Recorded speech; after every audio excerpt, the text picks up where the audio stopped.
Religion's a funny thing, when you're growing up. Quite often, if you were exposed to it and a part of it, and it was a part of your life, it may have been a good thing, but quite often for many people, it was not a good thing, or certainly turned into not a good thing for them as they grew into more of who they were and realised that it wasn't compatible for them.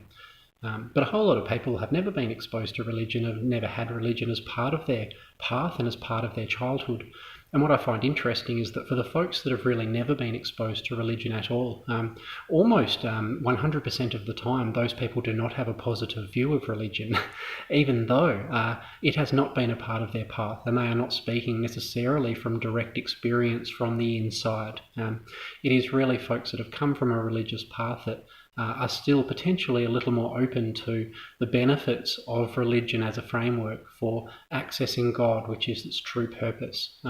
It is notable, and I guess a little sad, that folks that have never had religion as a part of their life, which in itself is not sad, certainly tend to dismiss the value of it. And what I mean by that is to dismiss the value of religion as a potential access point and bridge to God, which is the purpose.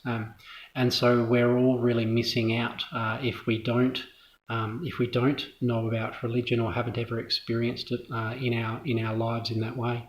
It's a different way to consider it like that. If we move into, I guess, spirituality, which is another area that seems to be related, but practically and socially it really isn't.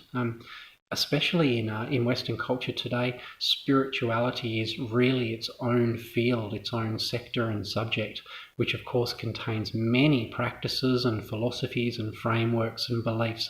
It is quite a multi-dimensional hodgepodge of ideas, all based around the spirit. But again, what is interesting about the spiritual fields is that you will find, for all of their value and complexity and diversity, one of the words that you don't often hear in the grand landscape of spiritual fields is God. It's almost like God is solely tied to and associated to religion, and that spirituality has a very positive relationship to God and a very positive viewpoint of God, but God really isn't present. And you will find, as I have found, that in spiritual circles and within spirituality, the point that we refer to is not God. We have since renamed God within spirituality as the universe, the source of all that is, benign names. Like spirituality, it works within the emanations and the outskirts of the core, and it is very soft and safe, but so open to interpretation. And so even within spirituality, God tends to be missing. And when you speak to folks who are anchored within a spiritual framework, they too will have a fundamentally good relationship to the Word and to God, but often socially it will be very negative. And someone who will claim to be entirely spiritual and even have a very spiritual life might not have a very good experience or perspective of God from their life and in a demonstrated way. God really has a very narrow channel to be found in a pure and heartfelt way that is not tainted by the experiences that it requires for us to get there. And I think what we miss and that we forget sometimes is that God is not these things, and these things are not God. God is not religion. God is not spirituality. God is not the church. God is not the Bible. God is not a priest. God is not any of those things.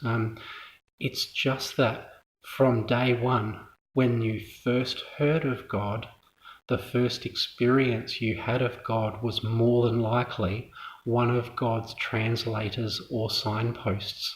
Which are these things? Religion is not God.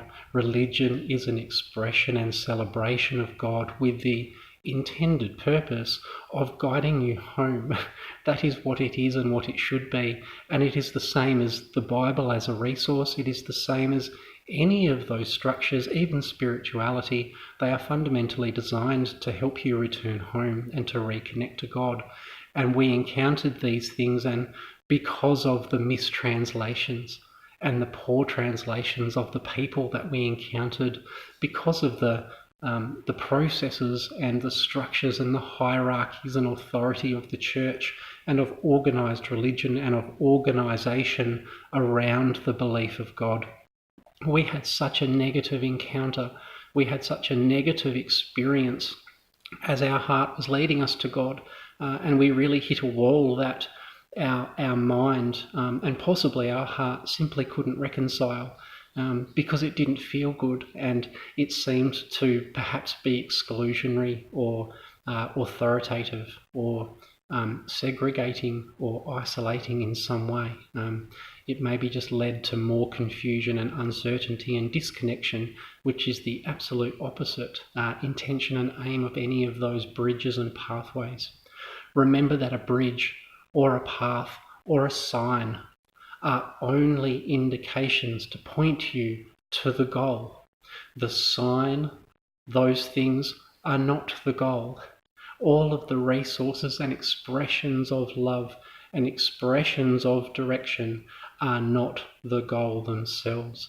All of those things are there to support you, but we must use some discrimination. And certainly as children, we did not have the capacity to discriminate. We didn't know. We are so trusting and open and lead with our hearts when someone told us of God and explained God in a way that our heart rang true. And we said there's something in that. Even as a young child, there was something in that that might have been a little bit scary or beautiful, but there was something in that. But our first experience didn't match the feeling. It didn't match the awe or possibly the mystery or the good feeling in that. It was strangely numbing or dulling or aggressive or whatever your experience might have been. And so really, all of those experiences that you had did a tremendous disservice for you, because from religion you recoiled, and often we can recoil from those experiences, and what we don't realise from our state of immaturity and lack of social development of the age is that we quite literally throw out God with the experience and the translators and introducers. And so we start developing an internal feeling about and an opinion of God, confusing that with religion, confusing that with the Bible and with the church and with organisation and with authority and so forth. We are confusing God with all of those things. And so when someone refers to God now, or you hear the word God, often the first thing that comes to mind or comes to your sense is a religious framework or a religious reference. It is not one of source, of one of self-identification, one of joy, one of praise, one of communion. It has a social reference. You think about people and places and your history. That isn't God. Just have a think about that. There really is such a disservice in that occurrence for us as children as we move through a religious experience, and don't realise that from the moment we recoil from that and reject that experience as something not good for us and something that we don't like or we don't want, that from that moment on we don't realise that our journey and our search for self continues. Our search to find meaning in the world and meaning in our lives and our purpose, our direction, what we are, the answers to the real questions, the only questions that matter, for those answers lend context to everything.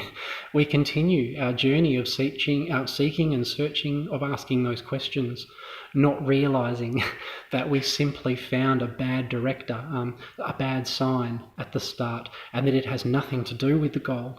The goal is still the goal, and that is where the disservice lies. It really is a bit of a tragedy when you think about it, for as an adult 10, 20, 30, 40 years later, we really have no idea what God is and how God is for us and how to even remember and recall and reconnect with God. For we are so socially conditioned and embedded in the religion, and God is the same thing experience, and that experience is a negative one. It's very difficult to extract and to completely and wholly release those frames as an adult, to recall God and the purity of that experience outside of all of that rubbish. For people that have not experienced a religious upbringing and a religious framework, though, it can be a little different, because, again, as a child, God tends to find us via religion, unless it is a direct experience, but it is generally through religion or a religious resource of some sort.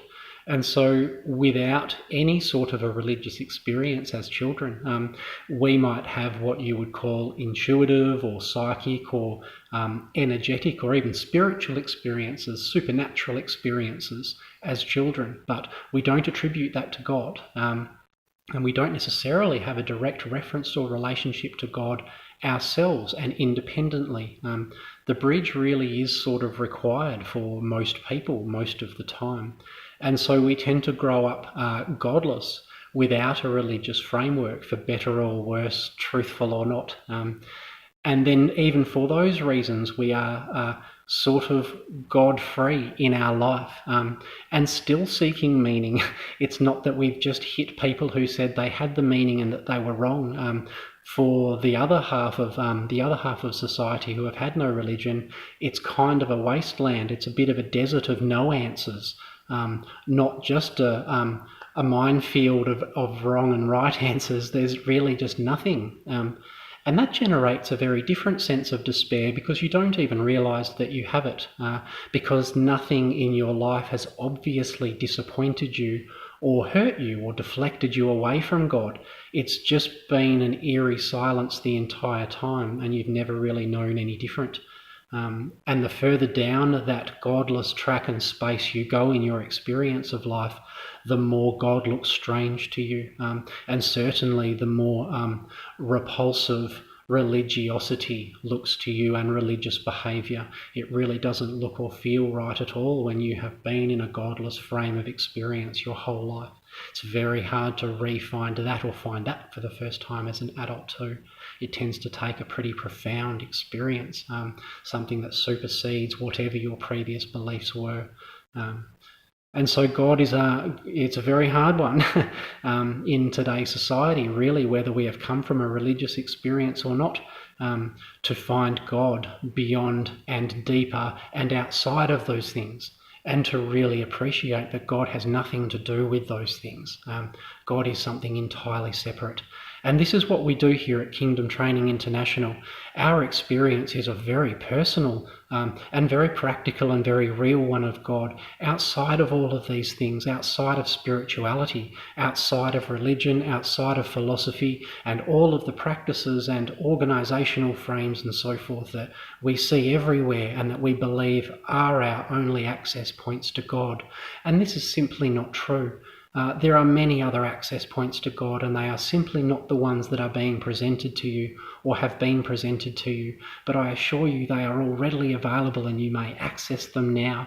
And these resources are free. They are all over the place. And we at Kingdom Training offer one of those resources to people all around the world who are feeling a connection to God, or a need or a calling to God in their hearts, although perhaps buried in discouragement from past experience, buried in sarcasm and anger and a bit of disdain for all of those things, a lot of fear, even just a lot of hatred and a lot of anger, just straight up, but not realising that all of those feelings, all of those negative feelings, are based on negative associations of people and not of God. They are not the same thing.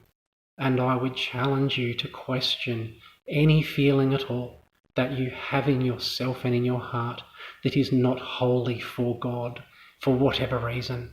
And I would challenge you to trace that feeling back to the truth of the core, its origins. And I assure you it will be from an experience that you had here in the world with people or a place or a book or something of that nature. It was never an experience you had directly with God where you said, no, I don't want that. Think about this and consider it. if this is ringing true for you and if this makes some sense for your heart, and if you know what I'm talking about and this is something you would like to explore more, please contact us here at Kingdom Training International. My name is Byron Aon Mulligan, and it would be a pleasure to talk more with you and to share more with you about the ways that you can enrich your heart and enrich your life, and to find that stability and anchor in certainty of knowing rather than seeking, and of finding that clarity of purpose wholly focused on and anchored upon God without any of the restrictions that you know and believe come with that experience. Let us share with you how that is not the case, and how you may have a whole new level of freedom and feeling of freedom in your heart and in your life that you may not have experienced before, that has been available to you the whole time. Blessings and amen. It would be a pleasure to speak with you when you're ready. Thank you.